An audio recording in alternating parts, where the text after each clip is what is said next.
નમસ્કાર મિત્રો, અમારા નવા વિડીયોમાં આપ સૌનું હાર્દિક સ્વાગત છે।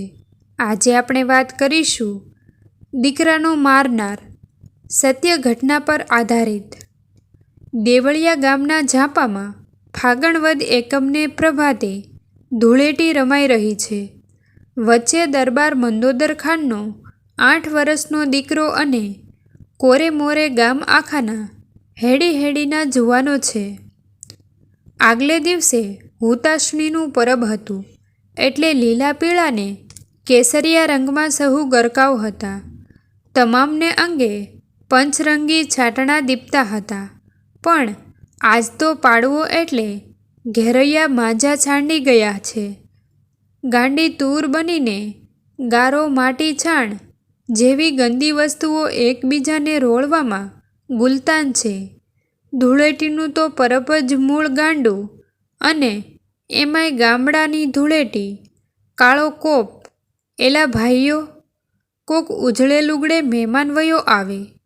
એક ઘેરૈયાએ પાદરમાં નજર નાખીને સચકો કર્યો, ત્યાં તો સહુ ઘેરૈયાની મીટ મહેમાન પર મંડાઈ। એલા, મહેમાનને કોઈ સાંટશોમાં? બીજાએ મર્મમાં કહ્યું, અરે, મહેમાનને તે કંઈ રોળ્યા વગર રહેવાય? મહેમાન ક્યાંથી હાથ આવે? સાચું સાચું, મહેમાનને રોળો, ગોઠિયા માંગો, રોળો। એવા રીડિયા ઉઠ્યા, અને ઘેરૈયાએ મુસાફર સામે દોટ દીધી। ધોળું બાસ્તા જેવું પાસા બંધી કેળ્યું, પગને કાંઠે 3 ડોળવાળી પકડતી ચોરણી, ઉપર બગસરાની ગરેડી કોરની પછેડીની ભેટ, અને બગલમાં દબાવેલી એક ફાટેલ તૂટેલ મ્યાનવાળી તલવાર, કેડે કોઈક કળાતરની જૂટી કટારી। એવો દાઢી મૂછના ઘાટા કાતરવાળો મહેમાન ચાલ્યો આવે છે। વસંત ઋતુમાં વનવગડે આંબાના મોરમાંથી છૂટતી ફોરમો લેતો લેતો કેસુડાના ફૂલની ચૂંદડી જાણે વનરાઈએ ઓઢી લીધી હોય એવા શણગાર જોતો, છતાં પોતાને તો હુતાશણીનો જરાય હુલાસ નથી એવો એ આદમી જે ઘડીએ ઘેરૈયાની લગોલગ આવ્યો તેવી સીંચ પાડી ઉઠ્યો કે મને રોળશોમાં? ભલા થઈને મને સાંટશોમાં? તમારે પગે લાગું, પરોણે ના પાડી? તેમ તો ઘેરૈયાઓને ઉલટાની વધુ ચાનક ચડી। બમણા ત્રામણા જડે ભરાઈને સહુ બોક્સામાં પાડવા લાગ્યા। હા, ખબરદાર, મહેમાનને ઓળખાય જ નહીં એવા વહારા છીતરી મેલો, લાવો મસને ગારો। જોત જોતામાં તો ધૂળ ઉડવા માંડી। ઘેરૈયાએ એક સામટી ઝપટ કરી, મહેમાન તો જાળવી જાવ કરતો પાછો હઠવા લાગ્યો, પણ જુવાનો આંબુ આંબુ થઈ રહ્યા, એટલે એ ગાંડા ટોળાને પોતાનાથી છેટું રાખવા મહેમાને પોતાની તરવાર કાખમાં દબાવી હતી તે એમને એમ મ્યાન છોતી આડી વીંઝવા માંડી। ઘેરૈયા છચકા કરતા ઉપર પડવા જાય, પોતે 2 કદમ પાછો હટતો જાય ને રેવા દ્યો કરતો જાય। ધૂળની ડમરી ઉડે છે એટલે પોતે કાંઈ જોઈ શકતો નથી। એ રીડિયામણ, એ સચકા, એ કાલાવાલા, એ તરવારના ઝાવા અને એ ધૂળની આંધીઓનો કોઈ અનોખો જ મામલો જામી પડ્યો। એમાં અચાનક ધબ દઈને કોઈક પડ્યું, અરે, ગજબ થયો! કુંવર પડ્યા! કુંવરને વાગ્યું! કુંવર જોખમણા! એવી બૂમ ઉઠી। મહેમાને કુંવરને તરવાર મારી, પકડજો, ઝાલજો એવી બીજી ચીજ પડી। મુસાફર ચોંક્યો, એ ભાન ભૂલી ગયો અને ભાગ્યો। ઊભી વાટે સીમાડે હળી કાઢી। શું થયું એ જોવા કે પૂછવાની વેળા ન રહી। પાછું વાળીને નજર નાખવાની પણ હામ નહોતી। પોતાના હાથમાં તરવાર પકડી છે એની શી દશા થઈ છે તે નીરખવાનું પણ ભાન નથી। ગાંડો માણસ કોઈ ખૂની જાણે દોડ્યો જાય છે। અહીં ઝાપામાં તો કેર થઈ ગયો છે। મંદોદર ખાન દરબારના 9 વર્ષના કુંવરને બરાબર ગળાની ભૂંગળી ઉપર તરવારનો વાઢ પડ્યો છે. લોહીનું ખાબોચિયું ભરાઈ ગયું અને ઘડી બે ઘડીમાં તો એની નાડ રજા લેશે એવું થઈ ગયું. પણ આ થયું શું? થયું એમ કે ઘેરૈયાથી બચવા માટે, એ બધાને પોતાનાથી છેટા રાખવા માટે મહેમાન જે મ્યાન છોતી તરવાર આડી વીંચતો હતો તેનું મ્યાન દેવગતિએ એ ધૂળની આંધીમાં કોણ જાણે ક્યારે નીકળી પડ્યું, કોઈને ખબર નહીં. અને તરવારની પીછી અકસ્માત કુંવરના જ ગળાની ભૂંગળી પર લબરકો લેતી ગઈ. કુંવર એક તો કુંબળી વયનો અને વળી નસીબદારનું બચ્ચું એટલે તો બગીચાનું ફૂલ.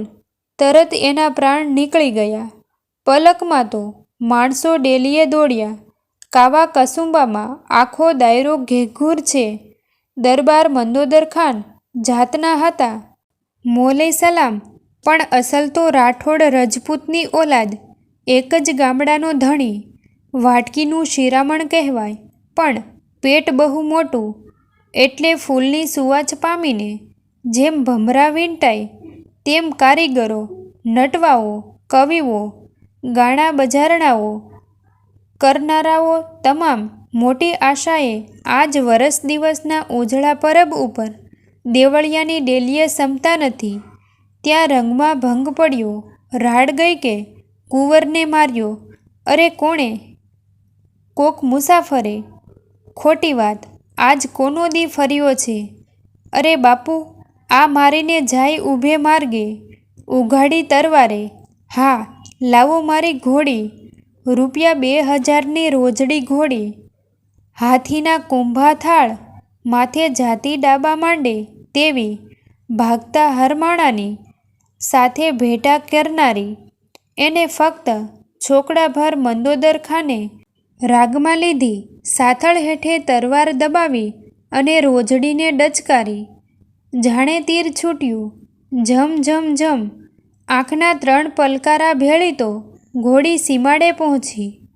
સમથળ ધરતીમાં સામે જુએ ત્યાં તો આદમી ભાગતો ભાળ્યો.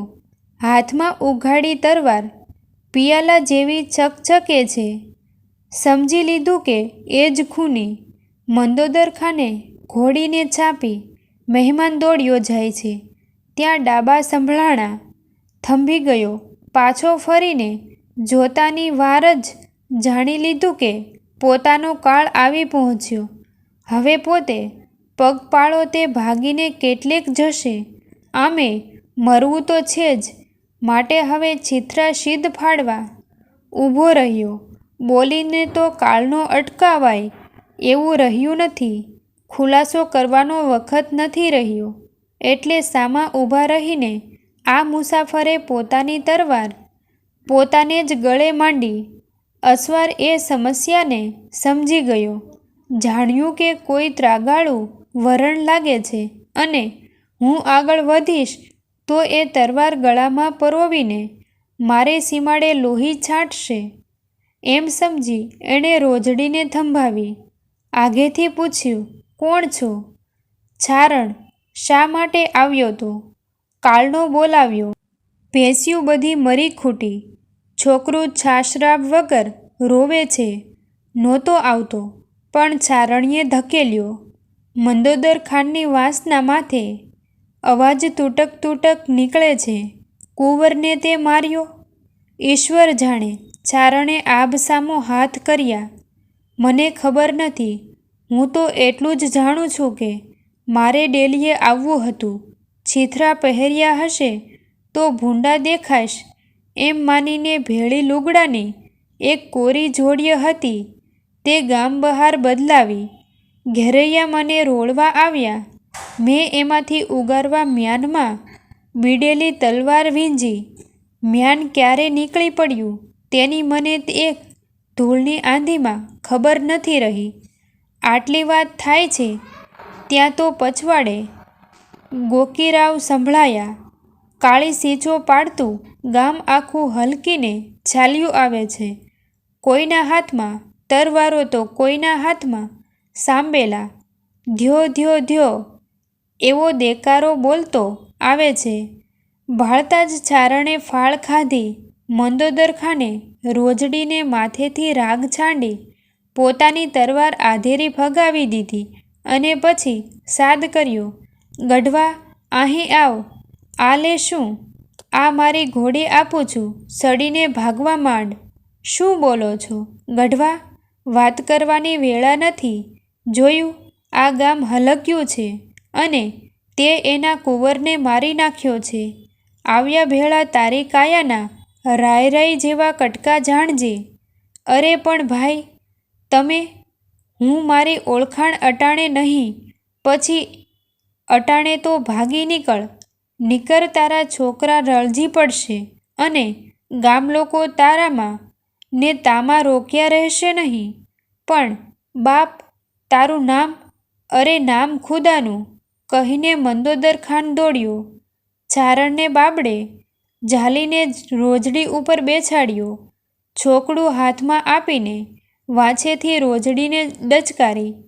પૂંછનો જૂડો માથે કરતી ઘોડી ગઈ જોતામાં તો અલોપ થઈ. મંદોદર ખાન અડવાણા પગે પાછા ચાલ્યા આવે છે. રાગમાં રોજડી નથી, કાખમાં તરવાર નથી. ગામ લોકોએ દોડીને પૂછ્યું, કાં બાપુ? માળો લોટકો આદમી મને જીતવા ન દીધો ને તરવાર ને ઘોડી બેઉ લઈ ગયો. અરે રાખો રે રાખો બાપુ. વસ્તીએ ખીજાઈને કહ્યું, ફણીધરને માથેથી મણી લઈ જાય તો જ મંદોદર ખાનની રાગમાંથી રોજડી લેવાય. ઠાલા મૂરખ, શું બનાવો છો અમને? 7 ખોટનો એક દીકરો, એને મારાને ઉલટો ભગાવ્યો. લ્યો હવે જાતિ કરો. દરબારે શાંતિથી જવાબ વાળ્યો. જાતિ શું કરે? એને પાતાળમાંથી પણ ગોતી કાઢશું. ભાઈ, મંદોદર ખાન બોલ્યા, તમે તે કાંઈ દીવાના થયા? એણે શું મારા દીકરાને જાણીબૂજીને માર્યો તો? એને ઘેર તો એવા કેટલા દીકરા ભૂખે મરે છે, જાણો છો? કોડ ભાર્યો એ મારે ઉંમરે આવ્યો અને દેવગતિએ દીકરો મર્યો. એ તો ખુદા તાલમની મરજી. આપણા કિસ્મતમાં નહીં હોય એટલે ખડી ગયો. પણ એટલે સારું હું આજ ઉજળે દિવસે મારા સીમાડે માથે સામી હત્યા વહોરું? હાલો બેટાની મૈયત કાઢીએ. હસતે મુખે બાપે દીકરાને દફનાવ્યો. મિત્રો, આવા જ જીવન ઉપયોગી અને જીવનમાં કંઈક આગળ લાવે તેવા વિડીયો તથા નવું નવું શીખવા મળે તેવા હૃદયસ્પર્શી વિડીયો જોવા માટે અને સત્ય ઘટનાઓ જોવા માટે અમારી ચેનલને સબસ્ક્રાઈબ કરો અને લાઈક શેર કરવાનું ભૂલશો નહીં મિત્રો. થેન્ક યુ મિત્રો. મળીએ છીએ એક નવા વિડીયો સાથે. આભાર.